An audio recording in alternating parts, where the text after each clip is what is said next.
最危险24小时，美军战备完毕，伊朗 3K 导弹锁定。以色列14次轰炸中东，俄军跑路，10万库尔德大军被抛弃。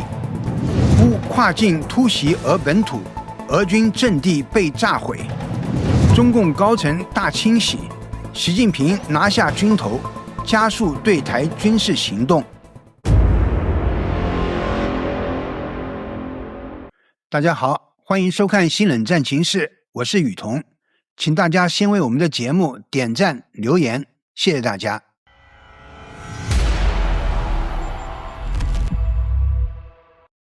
据中东多家媒体报道，美军在中东的军事集结已基本到位。黎巴嫩方面则声称，其西海岸出现大量美以无人机巡逻，国际航班往返或途经以色列的航班纷纷返航或绕飞。中东上空的紧张气氛明显升温，多重迹象显示，美国和以色列极有可能在未来24小时内对伊朗采取军事行动。据悉，多家以色列与西方媒体披露，美军在该地区的军事部署已全面完成。五角大楼更罕见确认新型激光武器已进入实战部署，被视为应对无人机与导弹饱和攻击的关键手段。据耶路撒冷邮报及多方情报员交叉印证，美军亚伯拉罕·林肯号航母打击群已抵达预定站位，成为当前中东海上威慑的核心。航母携带舰载机联队，并与导弹巡洋舰协同，形成海上打击与防空一体化体系。与此同时，美军新增部署的萨德反导系统与既有爱国者构成高低层导弹拦截网，重点针对伊朗的弹道导弹威胁，整体战备态势明显超出常规威慑水平。增派至以色列的美军部队已全部就位，以色列军方进入3级警戒状态，铁穹防御系统覆盖全国， F-35I 隐形战机前置待命。同时，美军从多国调集 F-15E 和 F-16 战机，展开为期数天的高强度战备演习，其规模和节奏明显超出常规威慑范畴。以色列参谋长表示，以军已完成战前准备，随时可以配合美军行动。一系列异常迹象随之显现，往返或途经以色列的国际航班出现大规模绕飞和返航，黎巴嫩西海岸及地中海空域频繁出现美以无人机和侦察机巡逻，中东上空的紧张气氛显而易见。以色列成为此次对峙的关键触发点，高层明确表示，一旦伊朗对以色列发动报复性攻击，将立即对伊朗境内目标实施大规模空袭。与此同时，美国已向阿联酋、约旦、伊拉克及沙特通报相关作战预案。一旦冲突爆发，英国、阿联和约旦预计将参与联合防空行动，负责拦截伊朗可能发射的导弹及自杀式无人机，构建区域级防御网。英国方面亦紧急向卡达部署4架台风战斗机，以便在必要时与美军展开协同作战，进一步强化中东上空联合空中力量。军事观察人士普遍判断，未来24至36小时是美国是否对伊朗动手的关键窗口期。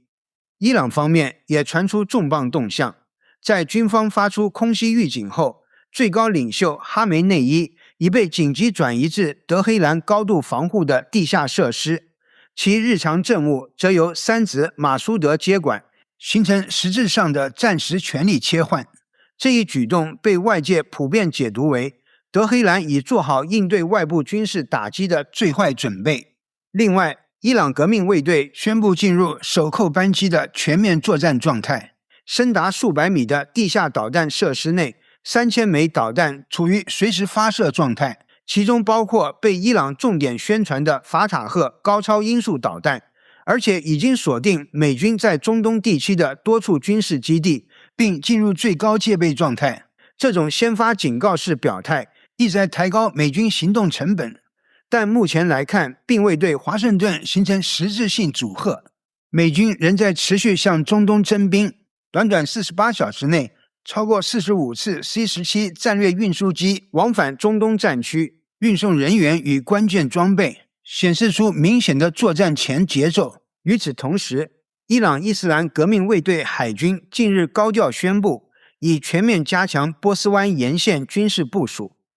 在霍尔木兹海峡及霍尔木兹干省等关键节点构建密集反舰火力网，多型反舰导弹进入前沿战备状态，矛头直指在该区域活动的美军航母打击群。霍尔木兹海峡被称为全球能源运输的咽喉要道，每天有超过1700万桶原油经此进入国际市场。一旦受阻，全球能源供应链将立刻承压。伊朗此次部署的反舰体系正是围绕这一要害展开。法特赫与莫格达姆360反舰导弹具备末端制导能力，可在高速飞行中持续修正航迹，即便在强电磁干扰环境下，依然能够锁定机动中的水面舰艇，对驱逐舰、护卫舰等中型舰船形成实质性威胁。而阿布马赫迪重型反舰巡航导弹则是伊朗当前反舰威慑的核心，其射程突破1000公里，覆盖整个波斯湾及周边海域，配备的大威力战斗部一旦命中，足以对大型舰船造成严重破坏，甚至改变局部战局态势。伊朗军方并未掩饰此次部署的针对性。近段时间，美军尼米兹号航母打击群在波斯湾水域频繁活动，并与盟友展开高密度联合演训，对伊朗形成明显的前沿压迫。另外，林肯号航母搭载 F-35C 隐形舰载机，可执行纵深打击与防空压制任务。而美军核潜艇的前出部署，则显著提升了对伊朗沿岸与关键航道的威慑级别。双方对峙的核心焦点正是霍尔木兹海峡这一全球能源命脉。相关消息传出后，国际市场迅速做出反应，油价短线拉升，多家国际航运公司开始重新评估航线风险，部分船只选择绕行，以避开霍尔木兹海峡这一高危险区域。美军中央司令部随即回应称，将继续维持必要的军事存在，以确保航道安全，但并未公布具体军事应对方案，态度相对克制。军事分析人士指出，伊朗此举并非单纯的力量展示，而是一种高度计算过的非对称威胁策略。面对美军在航母、空中力量和远程打击上的绝对优势，伊朗选择以导弹、无人机和地理要冲相结合的方式，放大低成本、高破坏性的作战效果，迫使美军在军事行动前必须重新评估风险与代价。值得注意的是，伊朗近年来持续推进反舰导弹的国产化与量产能力，多型装备已形成实战规模。此次集中前沿部署，不仅是对外释放封锁海峡的能力信号，也是在向地区国家与国际市场传递一个明确信息：一旦冲突升级，霍尔木兹海峡将不再是安全通道。随着波斯湾军事对峙持续升温，全球能源市场与地缘政治的不确定性正被进一步放大，任何擦枪走火都可能引发连锁反应，让本已紧张的中东局势迈向更危险的边缘。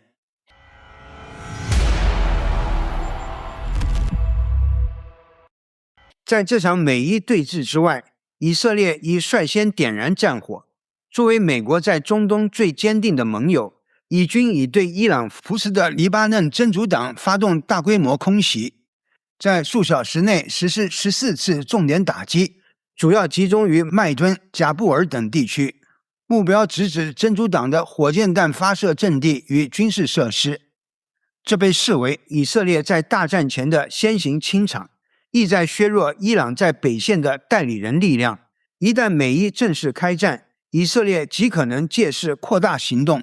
对黎巴嫩、叙利亚乃至更广区域的伊朗武装展开系统性打击。值得注意的是，1月25日，俄军从叙利亚东北部的卡米什利机场连夜撤离，伊尔76运输机轰鸣腾空，米格战机、米八直升机及所有重装备被打包撤走。撤军同时，俄方将基地直接移交给叙星国防军和 HTS 武装，使驻守在此的约10万库尔德武装美械部队陷入绝境，无人相救。曾几何时，库尔德武装在叙利亚东北部左右逢源，卡米什利基地更是其生命线。当土耳其大军逼近时，俄军出手建立缓冲区，给予库尔德武装庇护。然而，这支部队后来将东北部的油气和粮食资源交给美国，以美方资源代理人身份运营，彻底得罪了俄叙。后来，美国要求库尔德武装攻打伊朗遭拒，便毫不犹豫地将其抛弃。面对走投无路的局面，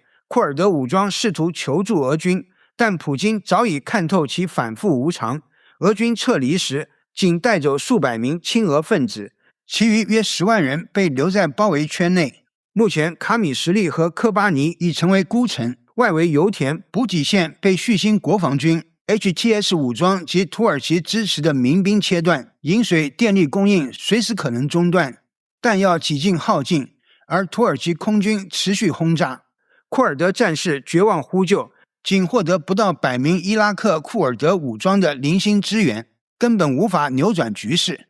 外界认为，普京此举可谓精准布局，用非核心的卡米什利基地作为见面礼，换取叙新政权对赫梅米姆与塔尔图斯2大核心俄军基地的默许，使俄在中东稳住战略根基。而反复投靠大国、背信弃义的库尔德武装，则为自己的投机行为付出了代价。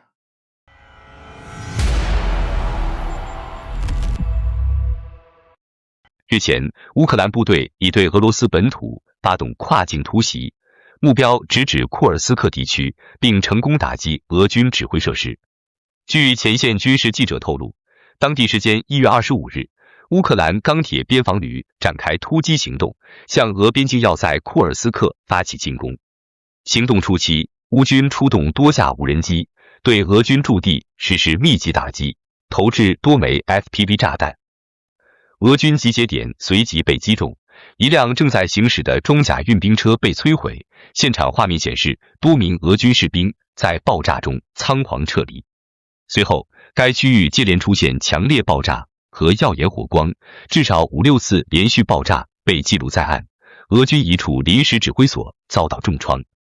部分渠道进一步指出，乌军地面部队也已短暂进入库尔斯克境内，并与俄军发生交火。目前战况仍在持续确认中。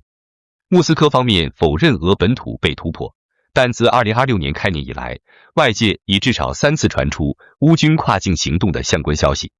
除库尔斯克外，别尔哥罗德同样被视为乌军重点打击目标，显示出基辅方面正试图将战火更多引向俄罗斯境内，迫使俄军分散防御资源。时隔不到10天，乌克兰再次对俄罗斯能源系统发动打击，锁定库班地区的炼油厂。1月26日夜间，克拉斯诺达尔地区遭到无人机突袭。乌军首先攻击了当地一座大型炼油厂，现场居民拍下火灾画面，浓厚黑烟翻滚，初步估计有2个10万立方米储油罐被击中。工厂内其他设施也遭严重破坏。随后，库班另一处军用基础设施也遭袭，目前损毁情况尚未完全清楚。俄方媒体承认遇袭，但否认炼油厂被摧毁，声称火灾系击落无人机碎片引起。不过，卫星图像显示，乌军攻击造成的破坏不容小觑。例如，乌军总参谋部公布的1月4日叶列茨能源工厂卫星图显示，该厂不仅生产无线电设备，还提供导弹动力部件。按照这种打击频率，预计2026年乌军将继续针对俄罗斯能源设施发动远程攻击。另外，乌克兰远程打击能力持续提升。最新消息显示，乌军在2025年9月23日发射的4枚火力鸟导弹，全部击中了位于别尔哥罗德的 Stefan 公司工厂。该公司长期为俄军苏34、苏35及苏57战机生产精密工具和零部件。尽管俄方最初声称仅有一座工厂受损且破坏不大，但最新卫星图像显示，该公司旗下4家工厂均遭命中。这一打击也具有象征意义。苏57被誉为俄军现役最强5代机，而乌军曾在2024年首次在实战中摧毁一架苏57，这是人类首次在战场上击落5代机。乌克兰战场上，日前，乌军在红军村西北的战斗持续升级，第147炮兵旅在工业区成功阻止了俄军推进。乌军炮火密集轰击俄方阵地，使用了先进的美制 M712铜头蛇激光制导炮弹，射速与密度均创近期新高。俄军冲锋队被迫撤退，雪地上燃起火点，散落的装甲残骸随处可见，几栋俄军控制的建筑物冒起浓烟，爆炸声此起彼伏，使红军村方向成为近期交火最激烈地带。随后，乌军突击队发起局部反击，夺回几个据点，在工业区稳固阵地。红军村轴线罗金斯克附近，乌克兰第7军特种部队也清剿了企图偷袭的俄军。无人机小组先行探测敌情后，乌军发动联合攻击，打退了入城企图，剩余俄军试图躲入垃圾场，但最终全部被清除。红军村战局依旧焦灼，但乌军的反击已取得阶段性成果。俄方自去年起声称已控制红军村，但交火持续，乌军多次阻止其推进。同样情况也出现在第聂伯罗方向的辛巴甫洛夫卡，乌军成功击退俄军机械化攻势。卢甘斯克方向，乌克兰远程打击俄战区变电站，天亮后仍能看到黑烟弥漫，导致附近区域断电。近期，乌军已攻击俄战区多个电力系统，俄方多以计划性维护搪塞，不承认遭到袭击。此外，乌克兰空军持续支援地面部队，在利曼方向的德罗尼布卡附近，乌军战机向俄军控制区投放2枚 GBU-62制导炸弹。现场视频显示，爆炸后浓烟迅速吞没建筑群，并升起巨大的蘑菇云。进入1月末，乌军空中行动明显增多。基辅方面公布的画面中，多架米格29战机呼啸升空，携带法国提供的铁锤精确制导炸弹，随时准备对前线目标实施打击。此外，乌克兰近期还从法国接收了 Roder 330远程无人机，该机型航程约500公里，时速120公里，续航可达5小时，飞行高度达5000米，可执行远程侦察任务，也能改装为攻击型无人机。目前，这类无人机已开始在乌军体系中列装使用。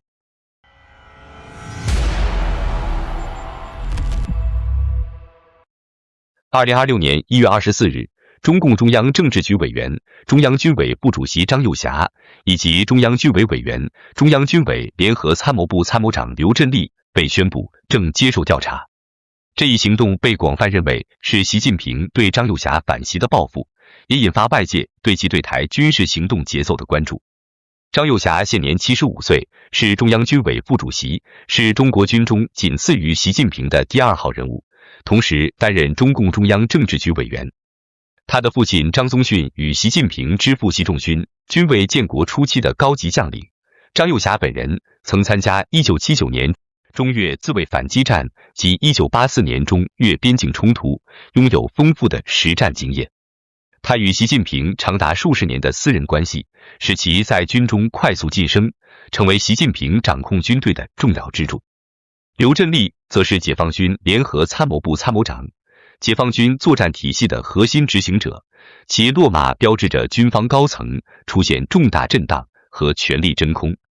自2012年习近平上台以来，解放军高层多次经历大规模整肃。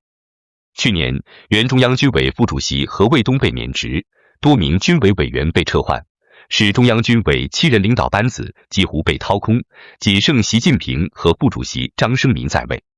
过去2年半中，被公开查处的军方及军工集团高管超过50人，包括原副主席何卫东、中央军委政治工作部主任苗华、军委联合作战指挥中心原常务副主任王秀斌、东部战区原司令员林向阳、陆军原政委秦树桐、海军原政委袁华志，以及火箭军和武警部队原司令员等。媒体与网络对张又侠被整肃的原因有多种解读。澳洲自媒体人蒋网正表示，这次行动是习近平对张又侠的报复。原本2人关系良好，但张又侠在军中打破权力制衡，反对习近平安排的高层更替，本希望张退位由何卫东和张胜民接任，但张又侠拒绝执行，并干预对何鸿钧、钟绍军等人的整肃行动。蒋网正指出，习近平即便面对张又侠反对，也不会因其阻止而放弃对台军事行动。台湾国防安全研究院研究员沈明世分析，这次抓捕事件涉及张又侠和刘振立借军权逼迫习近平在两会或五中全会下台。在习近平掌握证据后，他采取先下手为强的方式，迅速清除反西派军事实力。国防部通报明确标注经党中央研究，显示这是党内斗争行动，而非法律或国家机关行为。沈明世指出，张又侠在20届三中全会后主导抓捕习派将领，并提拔非习派将领，此次行动可能导致非习派将领被重新整合或清洗，而原已落马的习派将领苗华、何卫东、钟绍军等是否回归仍存不确定性，如若回归，可能引发军内不团结。张又侠一直主张稳定局势，明确反对立即动武攻台。他认为台湾防御体系强大，美日澳及五眼联盟干预可能性高，中共现有兵力与后勤难以支撑长期作战，一旦久攻不下，将引发国内动荡。在经济低迷、外交孤立情况下开战风险极高，这一立场被习近平视为动摇军心，成为其清洗军方的导火索。此次整肃发生之际，中国在台湾海峡与南海的军事活动愈发咄咄逼人。去年底，北京在台湾周边举行前所未有的演训，派出数十架军机与多艘舰艇逼近台湾认定的敏感海域。习近平拿下张又侠和刘振立，除了清除军内反习力量外，也意味着为未来对台行动扫清障碍。五角大楼在2025年发布的中国军力报告中指出，这次整肃短期内可能削弱解放军作战效能，但长期目标是提升政治忠诚度与组织纪律性。报告称，高层撤换导致组织优先事项不确定，内部连贯性缺失，引发军内震动，并有部分新兵开始质疑军队对党的绝对忠诚。综合来看，习近平抓捕张又侠及刘振立的核心目的，不仅是巩固个人权利，更是确保军队忠诚，为未来可能的对台军事行动扫清障碍。好的，感谢您一口气看到最后了，这是对我们最大的鼓励和支持。要看最全面、最及时准确的战场热点报道更新，就请每日锁定新冷战情势。如果您喜欢我们的节目，也请您点赞、留言、订阅，把视频分享出去，让更多的人看到这个节目。想要赞助我们的朋友，可以打开超级感谢打赏赞助，帮助我们能持续做出更多好节目。谢谢大家。